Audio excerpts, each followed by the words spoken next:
పరిటాల రవి. రవి అంటే సూర్యుడు. సూర్యుడు అంటే అన్ని గ్రహాలకి కూడా ఆద్యుడు. అన్ని గ్రహాలు ఈయన చుట్టూ తిరుగుతాయి. పరిటాల రవి బ్రతికున్నంత కాలం రాజకీయం అంతా, దేశ రాష్ట్ర రాజకీయాలన్నీ ఈయన చుట్టూతో తిరిగినాయి.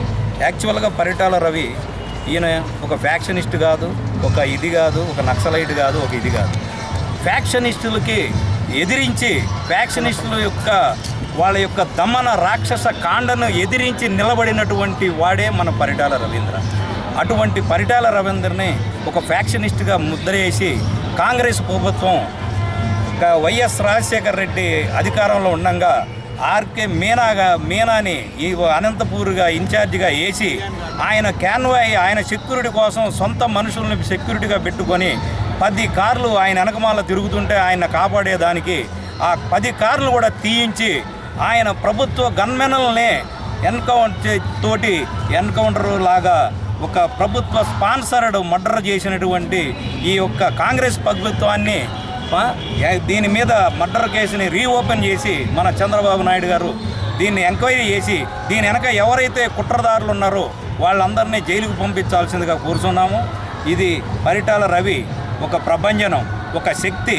ఈయన దేశ రాష్ట్ర రాజకీయాలని ప్రభంజనంలాగా ఒక సృష్టించినటువంటి మన పరిటాల రవీంద్ర గారు ఒక అమ్మాయి పెళ్లి చేయాలంటే గుండెలకు కుంపటిగా భావించి పొట్టలోనే చంపేసే ఈ రోజుల్లో ఎంతమందో ఆడపిల్లలకు పెళ్ళిళ్ళు చేసి వాళ్ళందరికీ భోజనాలు పెట్టి రంగరంగ వైభవంగా తాలిబొట్లు అందించి బట్టలు ఇచ్చి వాళ్ళకి ఇంట్లో కొత్త కాపురానికి కావలసినటువంటి సామాగ్రి ఇచ్చి ఇంత చేసినటువంటి పరిటాల రవి ఇప్పటివరకు బతికుంటే ఎంతమంది దీనులకు, ఎంతమంది దళితులకు, ఎంతమంది నిమ్మన జాతి వర్గాలకు ఉపయోగపడేవాడు.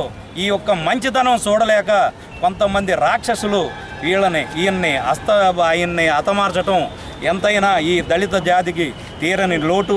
ఈ రోజున శ్రీమంతుడు అనే సినిమా వచ్చింది. ఆ సినిమాలో మన యొక్క మహేష్ బాబు ఒక ఊరిని దత్తత తీసుకుంటాడు. కొన్ని వేల కోట్లకు అధిపతి అయినా ఆ ఊరికి బాగు చేయాలంటే ఆ ఊరిలో ఇట్లాంటి ఫ్యాక్షన్ నాయకుల్ని ఎదిరించి వాళ్ళతోటి బంతాడాడి వాళ్ళని సమూలంగా వాళ్ళ స్వార్థ రాజకీయాలని నాశనం చేసి కానీ ఆ ఊరిని బాగు చేయడానికి ఆయన వల్ల కాలేదు. ఇట్లానే ఇదే విధంగా ప్రతి ఊరికొక ఫ్యాక్షనిస్ట్ ఉన్నాడు, ఊరికొక దమన నీతి చేసేవాళ్ళు ఉన్నారు, ఊరికొక దొంగ ఉన్నాడు. ఊరికొని డెవలప్ చేయనీయకుండా అడ్డుపడే శక్తులు ఎన్నో ఉన్నాయి. ప్రజల కోసం, ప్రజల కొరకు ఊరిని బాగు చేసుకుందామని వెళ్ళే వాళ్ళని ముప్పు తిప్పలు పెట్టే నాయకులు ఊళ్ళో వేచి ఉన్నారు.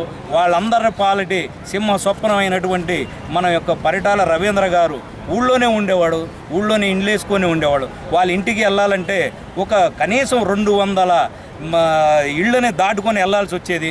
వీళ్ళందరూ ఏ నిమిషానైనా, ఏ కనురెప్ప మునిసినా, కనురెప్ప తెరిసినా, ఏ ఒక్క చిన్న సౌండ్ వచ్చినా కానీ 200 మంది వితిన్ 1 మినిట్లో ఆయన ముందు వాలిపోయే విధంగా ఆయన శత్రు దుర్భేగ్యంగా ఆయనకు రక్షణ కల్పిస్తూ ఉన్నటువంటి దళిత నిమ్న జాతి వర్గాల వారేను చమన గారు కానీ, సురేష్ గారు కానీ వీళ్ళందరూ ఆయన్ని వెన్నంటుకొని ఉన్నారు. ఈయన మన కృష్ణారావు గారు కూడా ఆయన కుటుంబం ఆయన చనిపోయిన తర్వాత ఒక సోల్జర్ లాగా వాళ్ళని ఇంతవరకు పెంచి పెద్ద చేసి మన సమాజానికి అప్పచెప్పినటువంటి ఈ కృష్ణారావు గారు కానీ ఈ రకంగా మంచి వ్యక్తులని పొట్టన పెట్టుకునే ఈ కాంగ్రెస్ సంస్కృతిని మనం ఎప్పటికైనా కానీ ఈ కాంగ్రెస్ నాయకులని బుద్ధి చెప్పాల్సిన పని ఉంటుంది. వాళ్ళకు ఇంకొకసారి ఎప్పుడైనా అవకాశం ఇస్తే రాష్ట్రాన్ని నాశనం పట్టడం తప్పితే ఇంకేం చేయరు. మన చంద్రబాబు నాయుడు గారు రాష్ట్రాన్ని, సమైక్య రాష్ట్రాన్ని ప్రగతి పదంలో నడిపించినప్పుడు ఎంతో బ్రహ్మాండంగా ఉద్యోగాలు ఇవన్నీ క్రియేట్ చేశారు. ఈ రోజున 10 సంవత్సరాలు కాంగ్రెస్ పార్టీ వచ్చి మొత్తం నాశనం చేసి రాష్ట్రాన్ని 2 రకాలుగా విభజించే పరిస్థితికి తీసుకొచ్చింది.